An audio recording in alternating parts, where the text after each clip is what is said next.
Assalamualaikum warahmatullahi wabarakatuh. Innal hamdalillah nahmaduhu wa nasta'inuhu wa nastaghfiruh wa na'udzu billahi min syururi anfusina wa min sayyiati a'malina. May yahdihillahu fala mudilla lahu wa may yudlil fala hadiya lahu. Asyhadu an la ilaha illallah wahdahu la syarika lahu wa asyhadu anna nabiyyana Muhammadin sallallahu alaihi wasallam. Amma ba'd. Bismillahirrahmanirrahim. Di awal semester ini saya akan memberikan bekal ya buat sampean ya. Buat sampean semuanya dari awal semester ini sampai nanti di akhir semester atau mungkin nanti sampai lulus ya. Kiat sukses sebagai penuntut ilmu ya, terutama sebagai mahasiswa ya. Ya, kiat yang pertama adalah niat ya. Niat ini adalah penting sekali karena Rasulullah SAW bersabda, innamal a'malu binniyat wa innamal likulli imri'in ma nawa. Faman kanat hijratuhu ilallahi wa hijratuhu ilallahi. Faman kanat hijratuhu lidunya yusibha aw imratin yankihuha fa hijratuhu ila ma hajara ilaih. Ya. Yang artinya adalah segala sesuatunya itu tergantung daripada niatnya ya. Dan seseorang itu akan mendapatkan apa yang diniatkan. Kalau niatnya itu karena Allah dan Rasulnya, maka dia akan mendapatkan Allah dan Rasulnya. Dan barang siapa yang niatnya untuk dunia atau mungkin wanita yang ingin dinikahi, maka dia akan mendapatkan apa yang diinginkan, seperti itu. Jadi niat ini adalah pondasi penting ya. Niat kelihatannya seperti, tapi ini adalah pondasi. Niat di awal itu penting. Niatkanlah belajar lillahi ta'ala ya, karena Allah, mencari ridha Allah ya. Kalau niatnya benar, maka insya Allah nanti akan barokah ya. Jadi kalau Allah sudah ridho, niatnya karena mencari ridho Allah, maka itu nanti barokah ya. Jadi ilmunya sampai itu bisa barokah. Tuh niat ya. Jangan sampai kita salah niat ya. Jadi mungkin dalam belajar nanti niatnya pengen dapat nilai A ya. Belum tentu nanti dapat nilai A seperti itu ya. Ya. Atau mungkin niatnya itu untuk mencari jasa ya.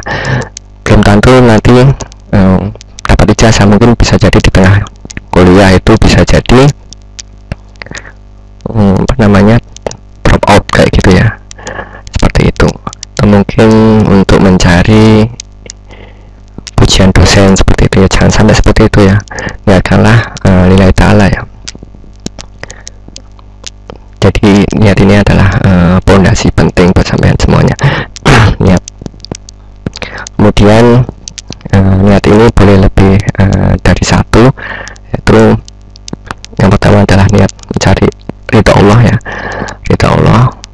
Yang kedua adalah untuk memajukan Islam. Jadi memajukan Islam ini penting sekali ya. Jangan sampai kita kalah dengan orang non muslim ya, karena sekarang ini teknologi dipegang oleh orang muslim ya. Dulu memang zaman Islam pada zamannya Abbasiyah dulu itu pengetahuan Islam itu di atas awan ya.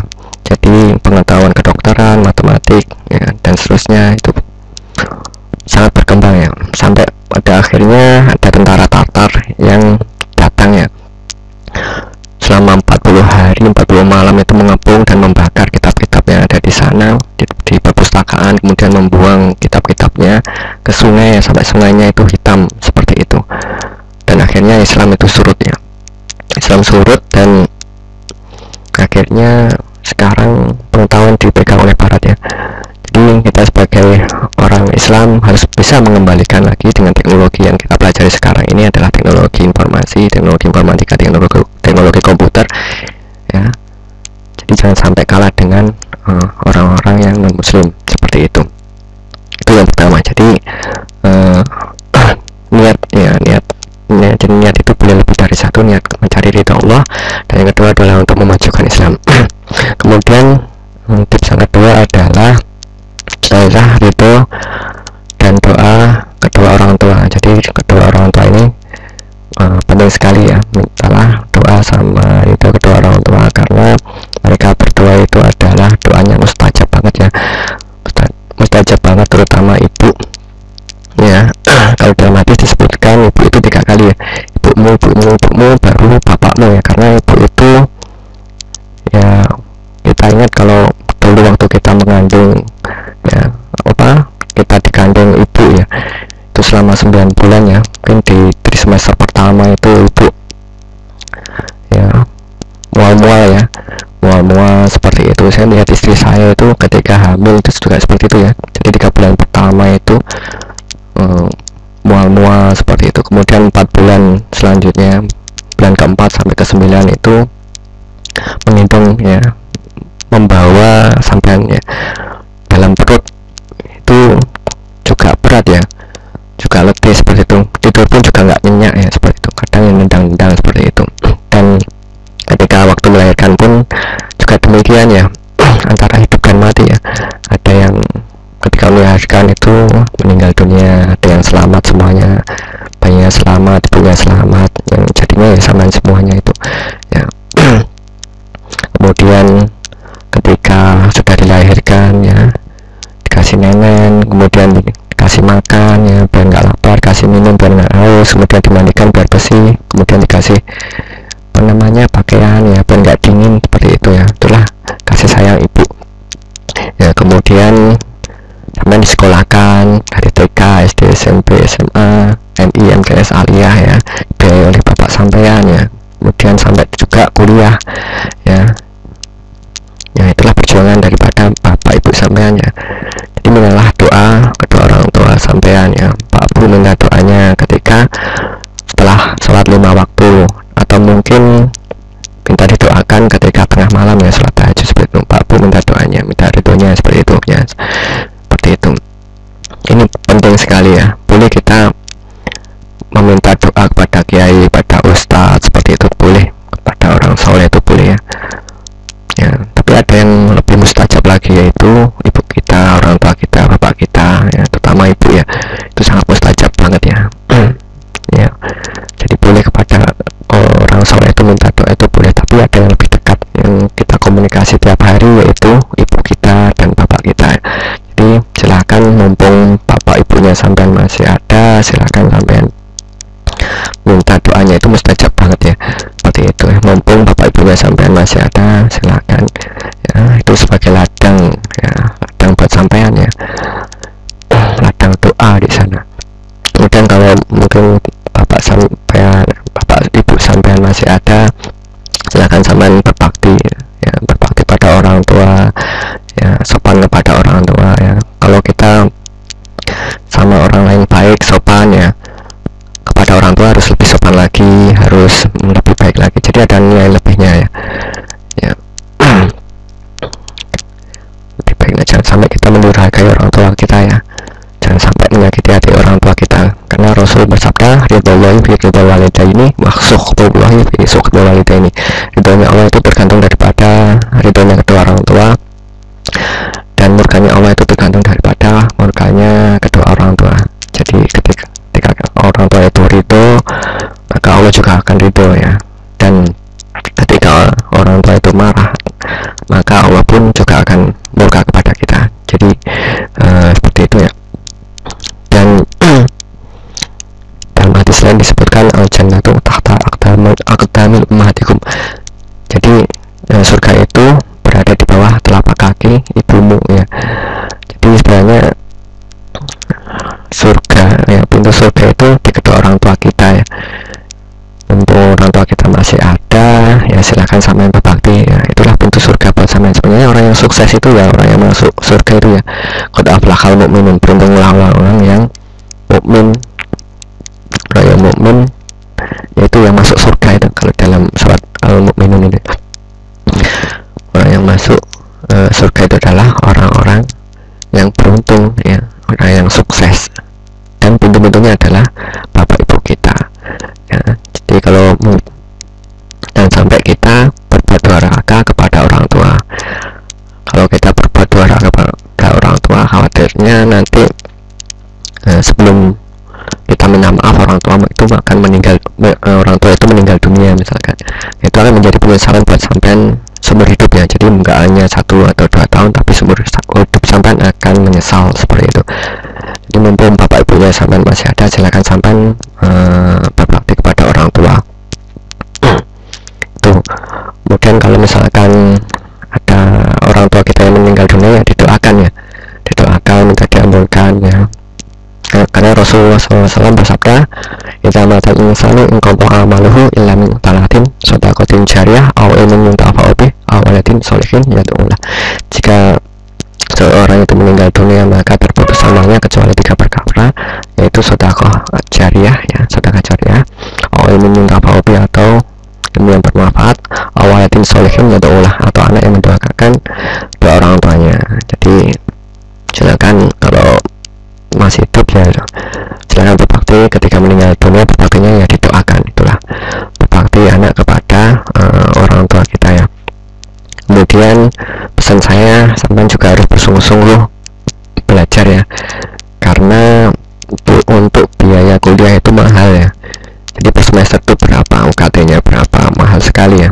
Belum lagi biaya hidup di Malang seperti itu juga mahal ya, apalagi orang tua ada di pedesaan ya. Jadi antara di kota sama desa itu beda ya. Kalau saya itu di desa itu ya murah ya makanannya. Misalkan saya beli nasi pecel tumpang itu 5.000 udah kenyang lah, dapat nasi pecel tumpang kemudian peyek seperti itu ya, 5.000 kenyang sekali seperti itu. Berbeda dengan yang di sini ya, di Kota Malang ya. Saya misalkan beli nasi itu harganya 5.000, di dekatnya ITN itu nambah nasi aja 5.000 gitu ya. Apalagi orang tuanya di desa ya. Jadi di desa itu nyari uang itu susah ya. Jadi untuk biaya kuliah atau mungkin untuk biaya hidup seperti itu ya.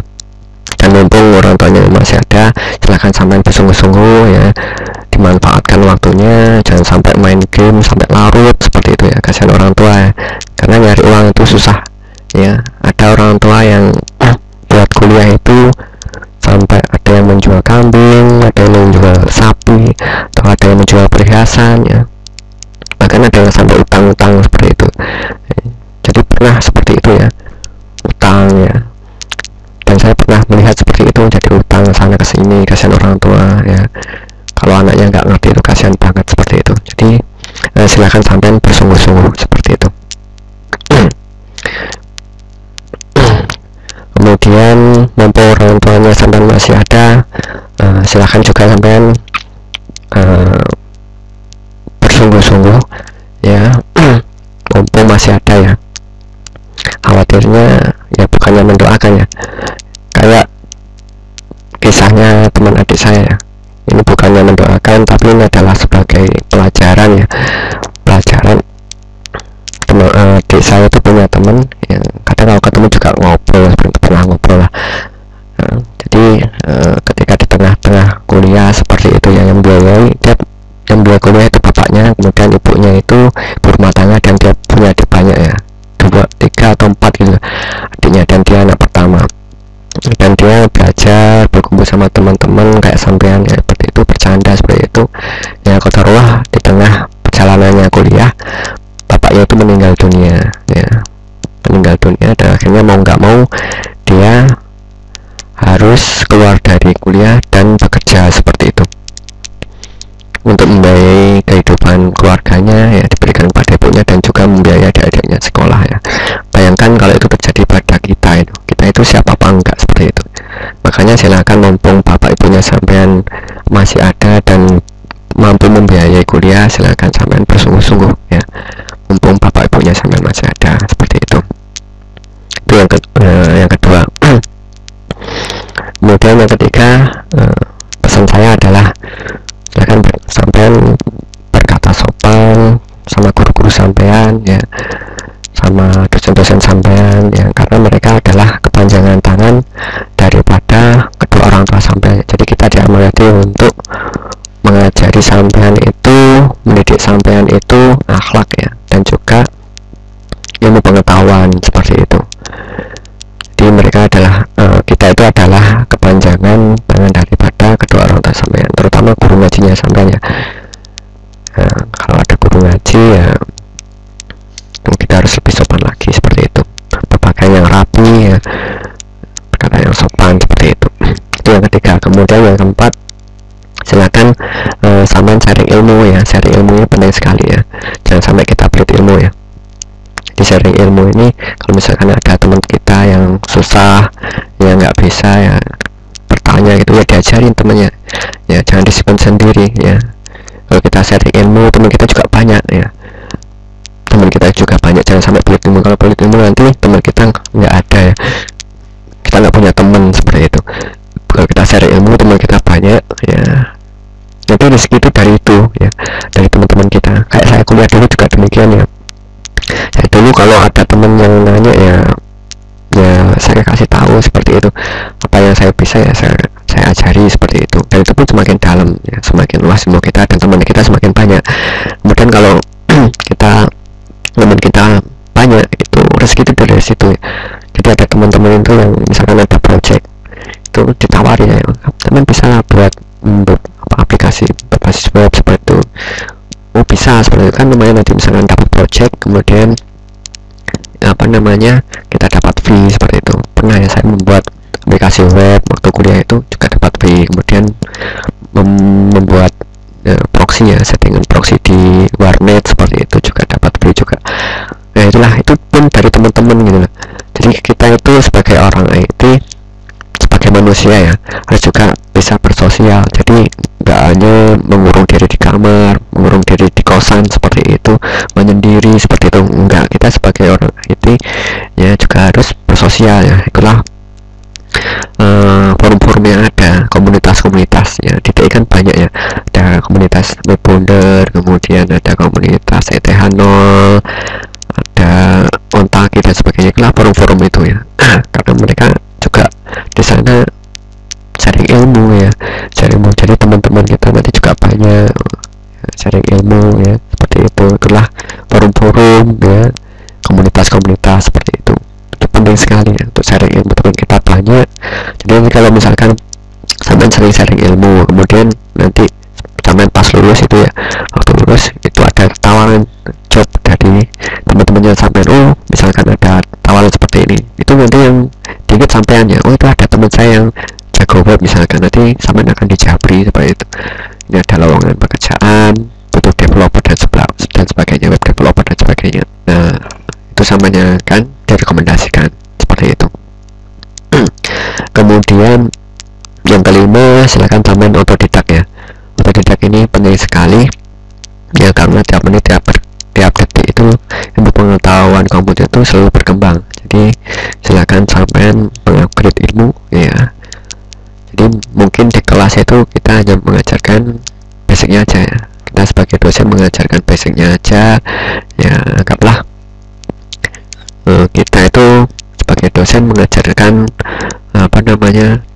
misalkan bagaimana cara menanam nasi misalkan, nanti sampean bisa kembangkan ya, bisa mengembangkan nasi, nanti bisa dijadikan nasi goreng ya, nasi uduk dan seterusnya seperti itu. Jadi dikembangkan.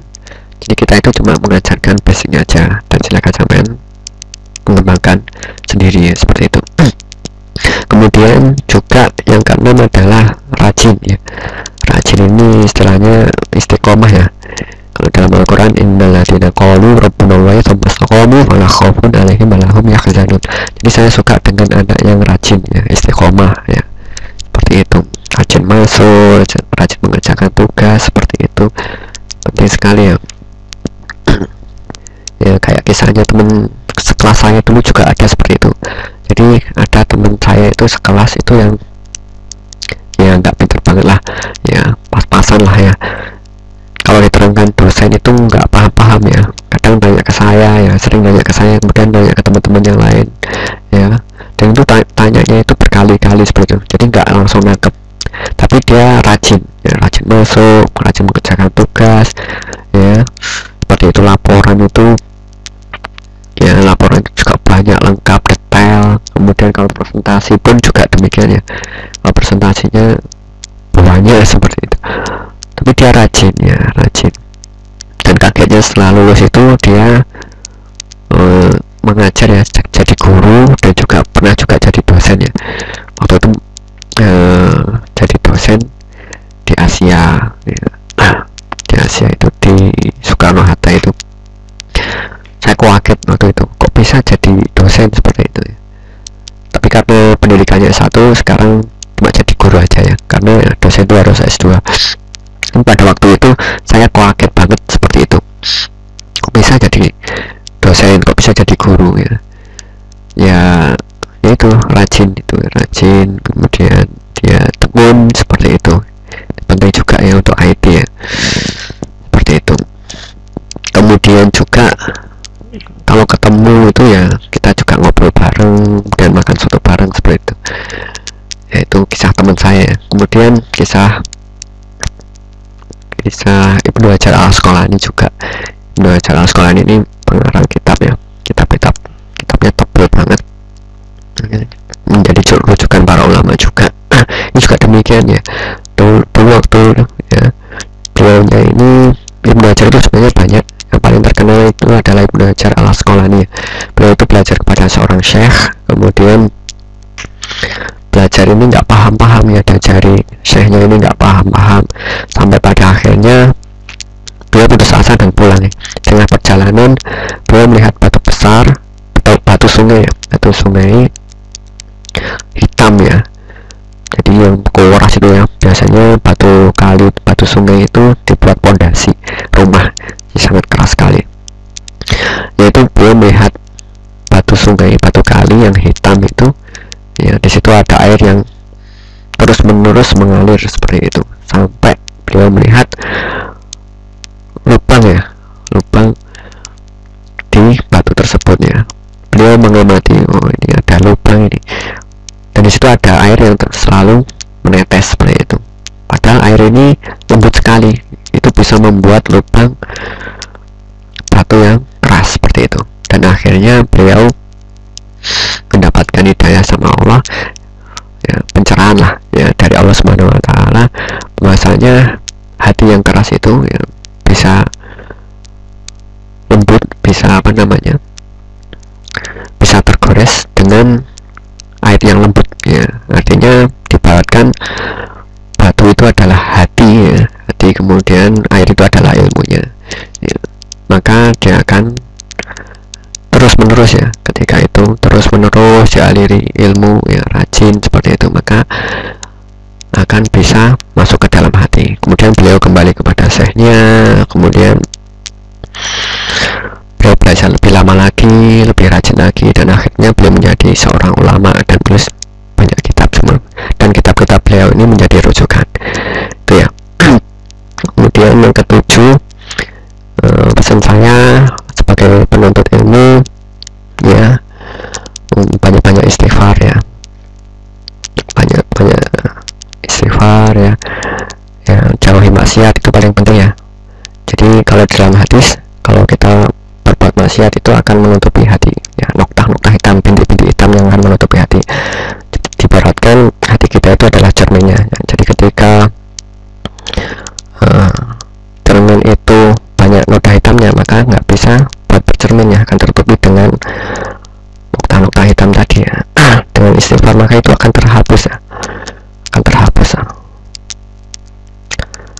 ya, jadi dibaratkan cahaya itu, ilmu itu adalah cahaya ya, yang bisa memantulkan cerminnya. Kemudian dalam Al-Quran pun juga Allah Subhanahu wa taala berfirman, "Faqul tastaghfiru innahu kana ghafara yursilis samaa'ikum midrara wa yumdidukum bi amwalin wa banina wa yaj'alakum jannatin wa yaj'alakum anhar." Jadi memperbanyak istighfar ya. Faqul tastaghfiru innahu kana ghafara yursilis samaa'ikum midrara. Jadi diturunkan hujan-hujan ya, kemudian dibuatkan sungai ya, dan kebun-kebun di surga seperti itu. Maka kalau misalkan kita misalkan banyak pikiran seperti itu ya, banyak baca istighfar seperti itu ya, juga bisa meredam otot-otot kita ya. Itu hasil penelitian juga ya. Jadi selain untuk menghapus dosa, mendapatkan pahala, itu juga untuk mengendorkan otot-otot yang tegang ya. Mungkin teman nggak bisa tidur malam, banyak-banyak istighfar aja, nanti lah tidur sendiri seperti itu. Jadi itu tips buat sampean ya, kiat sukses sebagai penuntut ilmu, terutama mahasiswa. Saya rangkum, yang pertama adalah niat ya, niatkanlah. Yang pertama adalah niat ta'ala, mencari ridho Allah ya. Kalau Allah sudah ridho, apapun dikasih ya, akhirnya dikasih. dan dunia pun akan diberikan sama Allah, dapat bonus dunia, dan itu pun lebih ya, mungkin kita dapat beasiswa sebenarnya. Jadi niatnya adalah mencari ridha Allah ya, ridha Allah, cari ridha Allah, nanti dunianya akan ikut ya. Wabtaghi fima taqullahu darul akhirata wala tansa nasibaka minad dunya. Carilah akhirat tapi jangan lupa dunia, itu ayat Al-Qur'an ya. Kemudian niat lebih dari satu. Yang pertama adalah mencari ridha Allah, yang kedua adalah niatkan untuk memajukan Islam, jangan sampai kita kalah dengan non muslim ya. Itu yang pertama, niat. Kemudian yang kedua adalah silahkan teman berbakti kepada orang tua, minta doa restu kepada orang tua, jangan sampai menuhargai orang tua, bersungguh-sungguh dalam belajar ya, karena orang tua nyari uang itu susah ya, ada yang sampai utang-utang, jual ini jual itu seperti itu ya. Silahkan sampai berbakti pada orang tua, minta doanya ya, mustajab, karena orang tua itu mustajab. Kalau ada orang tua kita yang meninggal, salah satu atau mungkin keduanya ya, cara berbakti kita kepada orang tua ya, didoakan, minta diampunkan dosa-dosanya seperti itu. Kemudian yang ketiga, berkata yang sopan kepada guru atau dosen ya, jadi berkata yang sopan, kemudian berpakaian yang sopan ya, karena mereka adalah panjangan tangan orang-orang tua sampean seperti itu. Kemudian yang keempat adalah cari ilmu ya, jadi jangan sampai sampean pelit ilmu ya, cari ilmu ini penting agar nanti sampean semakin tambah dalam, semakin luas seperti itu. Cari ilmu, jangan, jadi kalau kita cari ilmu teman kita banyak ya, nanti rezeki itu dari situ ya, tuh. Kemudian yang kelima itu otodidak, jadi harus belajar sendiri ya. Jadi kita sebagai dosen itu mengajarkan musiknya, silahkan sampai kembangkan sendiri. Kemudian yang keenam, mana harus rajin atau istiqomah belajar ya, rajin belajar seperti itu ya. Kalau nggak bisa ya tetap rajin tanya pada guru dosen atau pada temannya yang bisa seperti itu. Kemudian yang ketujuh, silahkan sampai banyak-banyak istighfar dan menjauhi maksiat ya, ini penting sekali untuk membersihkan hati kita ya. Ibaratkan hati kita itu sebagai cerminnya, dan ilmu itu sebagai cahaya, jadi kita bisa memantulkan cahaya ya, hati kita kalau bersih ya, itu akan bisa memantulkan cahaya, ilmu itu akan cepat masuk ke dalam hati. Itulah tips kiat sukses sebagai penuntut ilmu, terutama mahasiswa, mudah-mudahan bermanfaat. Akhirul kalam, wassalamualaikum warahmatullahi wabarakatuh.